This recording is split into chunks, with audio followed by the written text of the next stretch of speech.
Bismillahirrahmanirrahim. Assalamualaikum warahmatullahi wabarakatuh.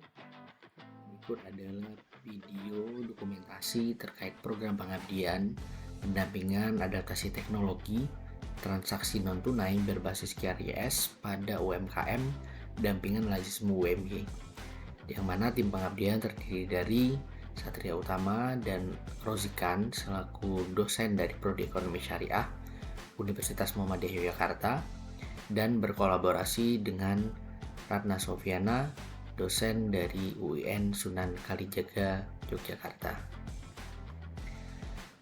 Program ini dilatar belakangi dengan perkembangan yang cukup masif, khususnya di dalam keuangan digital di Indonesia, dan ditambah lagi di era pandemi menyebabkan masyarakat mau tidak mau dan juga para pelaku usaha mau tidak mau harus bertransformasi menggunakan cashless, sehingga digitalisasi dalam transaksi itu menjadi suatu hal yang sangat urgent untuk dilaksanakan pada saat ini.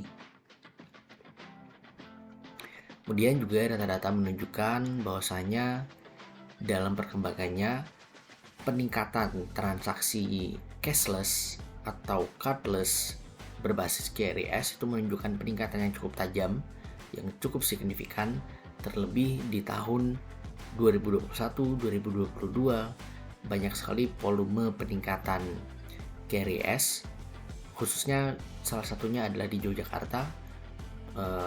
Pembukaan pengajuan aplikasi QRIS baik untuk UMKM, untuk lembaga-lembaga sosial itu meningkat dengan sangat tajam.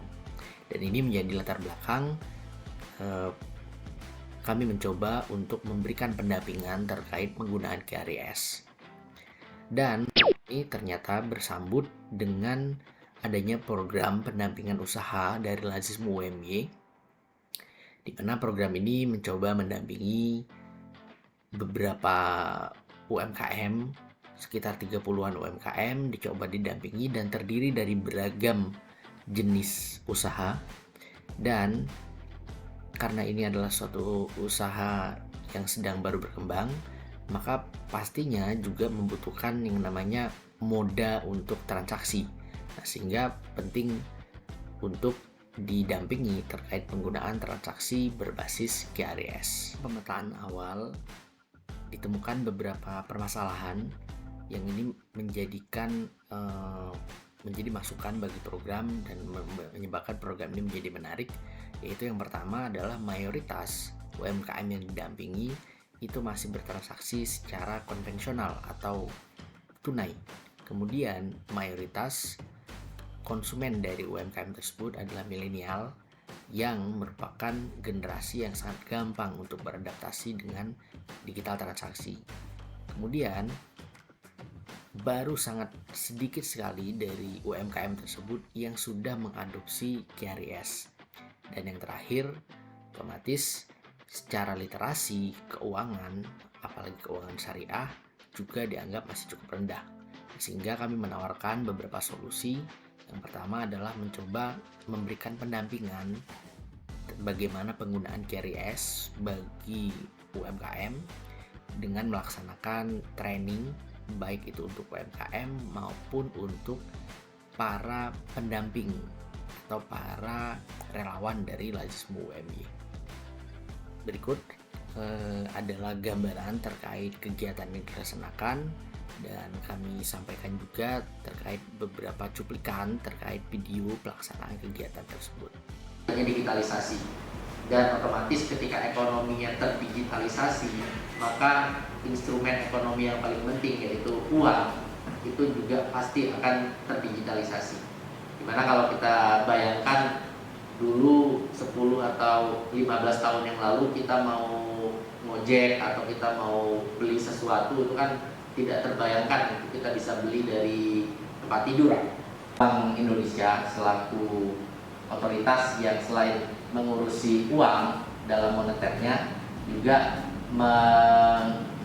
mencoba mengatur terkait sistem pembayaran. Nah, sehingga ada gambaran ya dari Bank Indonesia terkait ekosistem ekonomi telepon seluler itu meningkat cukup tajam gitu di beberapa tahun terakhir.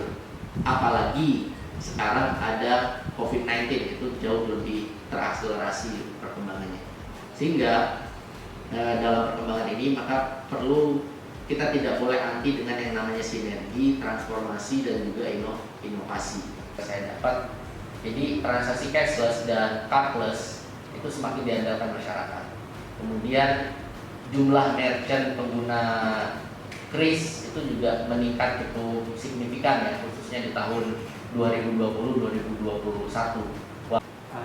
Ketika penggunaan, kalau teman-teman terbiasa dengan kartu ATM ya, ada edisi dan lain-lain, itu dari sisi cost atau biayanya itu lebih besar dibandingkan kris. Cukup dengan print kertas saja sudah bisa ditempel.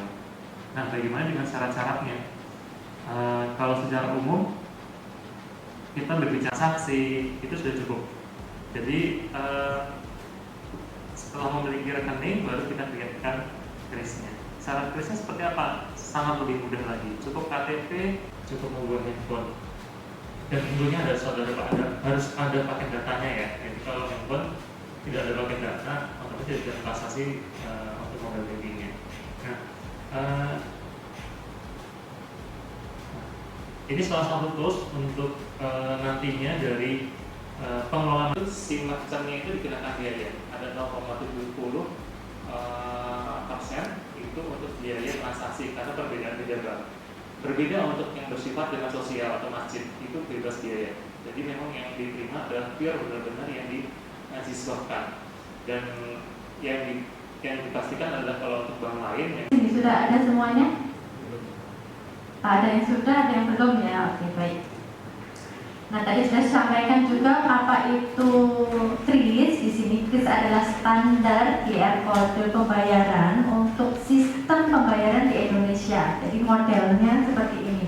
Nanti mungkin kalau teman-teman ketemu di negara lain mungkin akan berbeda gitu ya. Yang dikembangkan oleh Bank Indonesia dan Asosiasi Sistem Pembayaran Indonesia atau ASPI dengan adanya standarisasi tersebut seperti itu yang bisa saya sampaikan. Jadi intinya bisa karena biasa tadi ya, karena kayak mau awalnya susah untuk memulai, tapi lama-lama kalau sudah kita gunakan terus-menerus dia lama-lama akan menjadi biasa seperti itu.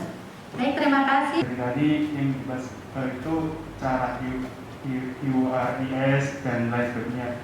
Tetapi di sini saya akan menanyakan tentang tadi apakah harus ada NPWP-nya atau memang itu opsional, dan juga untuk syaratnya yang untuk pembukaan rekening itu apa hanya yang tadi ditunjukkan di slide atau memang ada yang lebih detail lagi, dan juga untuk kendala yang sering ditemukan ketika pembukaan rekening itu. Dan terakhir dapat kami simpulkan bahwasanya QRIS, penggunaan QRIS oleh UMKM itu memberikan dampak yang signifikan terhadap efisiensi dan efektivitas dalam pengelolaan keuangan UMKM tersebut.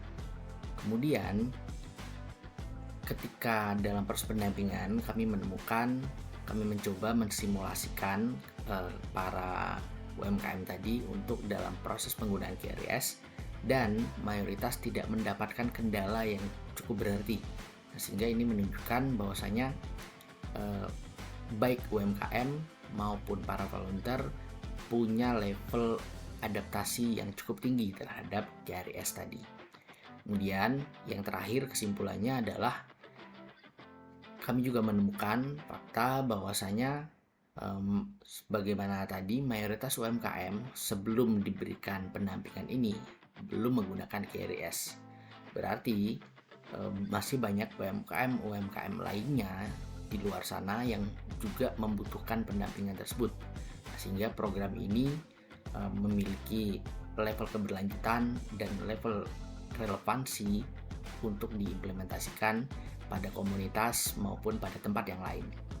Dan yang terakhir kami ucapkan terima kasih kepada Lembaga Pengabdian Masyarakat UMY yang telah memberikan bantuan hibah program pengabdian masyarakat ini. Dan akhirnya terima kasih. Assalamualaikum warahmatullahi wabarakatuh.